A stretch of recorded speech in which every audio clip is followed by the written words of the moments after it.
Day 4, Warriors, let's get to it. A reminder that January 2025 is National Human Trafficking Awareness and Prevention Month. First, I have no shame. My birthday's coming up on January 19th, and I would like to get to the 10,000 mark of subscribers on this Lynn's Warriors channel. That will put us into a whole new algorithm on YouTube. So please, if you have not subscribed, I urge you to subscribe. It can't hurt.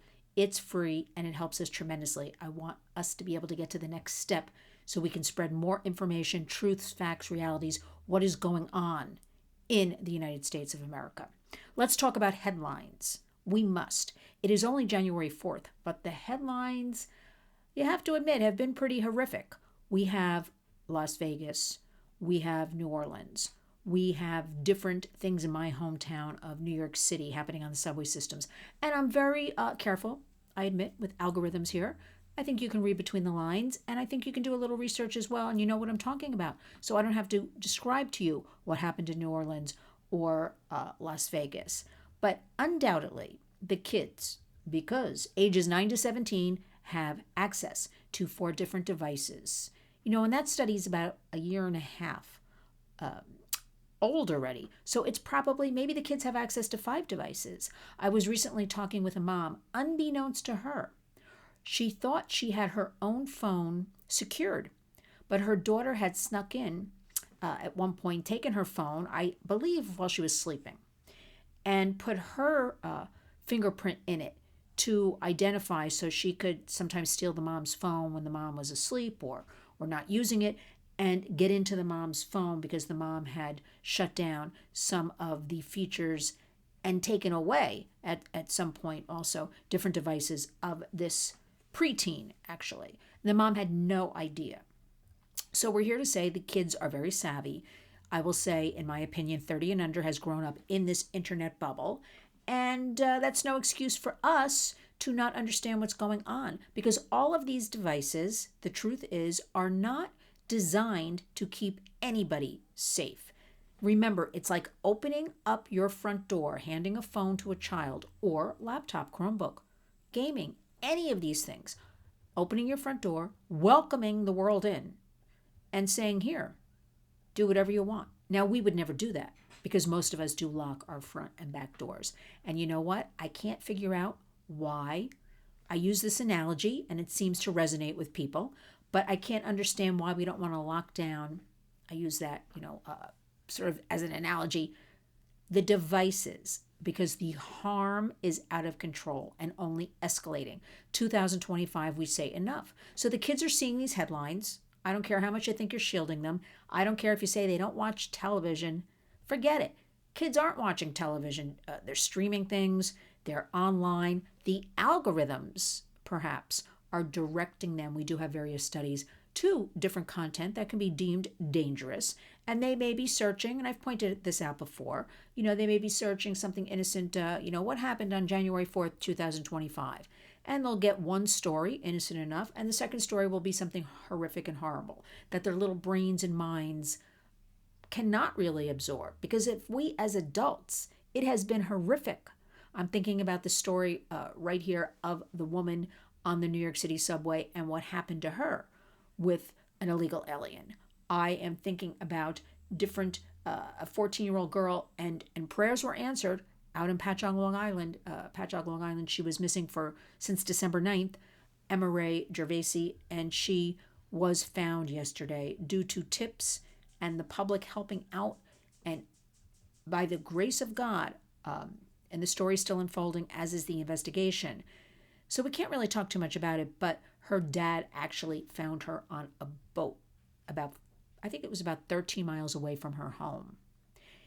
Normally, we don't have endings like that, right?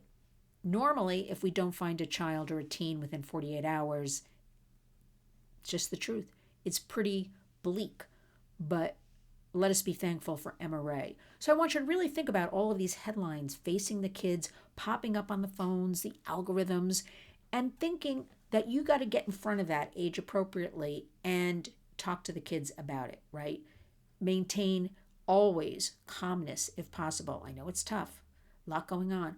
Also, don't over explain. The best thing you can do with young kids is you're safe with mom, you're safe with dad, you're safe with whoever that family dynamic is, grandma, grandpa, aunt, uncle. Please explain it. The kids are seeing horrendous things. They're seeing, cars that are going up in flames. What does that mean? And again, I'm very careful because of the algorithms. Do the research, be aware this is going on, and also be aware of, again, I can't tell you when to buy your child or teen a device. We always urge, though, delay is the way.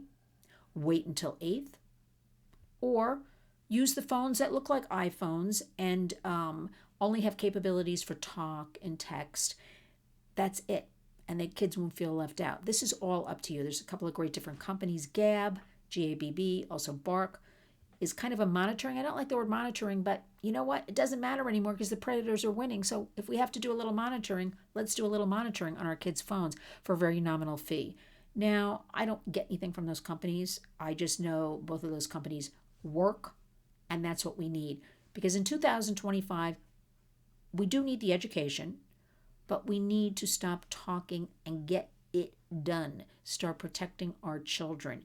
Intervention, prevention, and get the information out to you. So I also want to say there are different guardrails you can put on very easily. Disable the browse feature, on an iPhone, on an iPad. So many kids are actually on iPads because the parents report this to me. And iPads are given to kids at very young ages, 4 years old, 5 years old. So you've got to understand that every single device does have safety features. But you have to sit down, you have to take the time, and you have to research how you can enact all of these. And if you want a great shortcut, and who doesn't want a shortcut, right? Because it's very complicated. For instance, the Apple iPhone has about 31 steps to safety. And usually, step 11, that's the average, a parent will abandon, be like, this is too much for me, I can't do it. Remember, YouTube, great tutorials on anything. You can do that. Also, our great colleague Chris McKenna, protectyoungeyes.com. If you go to his site, he has all kinds of lists, blogs, this device, that device, what to do with a router. It's the easiest thing to have shortcuts. I can't recommend it enough. So be very aware that we have, since January 1, horrifying headlines in the national news. Kids will be seeing or hearing about these things. It seems to be something at least happening every single day. Please talk to them. Age appropriate. And if the only talk you have, because I'm in New York City and exposed to a lot, and New Yorkers are, in the big cities we are, maybe you live out in a farm or something like that. Keep it simple. I'm just saying you don't have to over-explain. You can just say you're safe, we got an eye, who you talking to. Weave into those family digital partnerships and start finding out what the kids are doing online as much as you can. Because I just will leave you with this. I recommend you go back and look at my interview with Mom Tammy Rodriguez. It is so, I can almost not say it is the saddest story. What happened to her 11-year-old, beautiful, precious daughter, Selena? And she is bravely out there, Tammy, speaking, because she does not want any other mother, parent, person, family member to go through what she's been going through for about 3 years now. She has testified in front of Congress. She is out there holding up signs and protesting. She will go anywhere. Be very aware. You're not shielding your kids from, you're doing them a disservice. You're not shielding them from anything. They probably are seeing more things almost than you are. Be very aware. Please, I urge you, subscribe. Our hashtag, please honor it. Community creates change. Now, get to it. January 4th, day 4 of our 31 days of advocacy. Go out and be a warrior.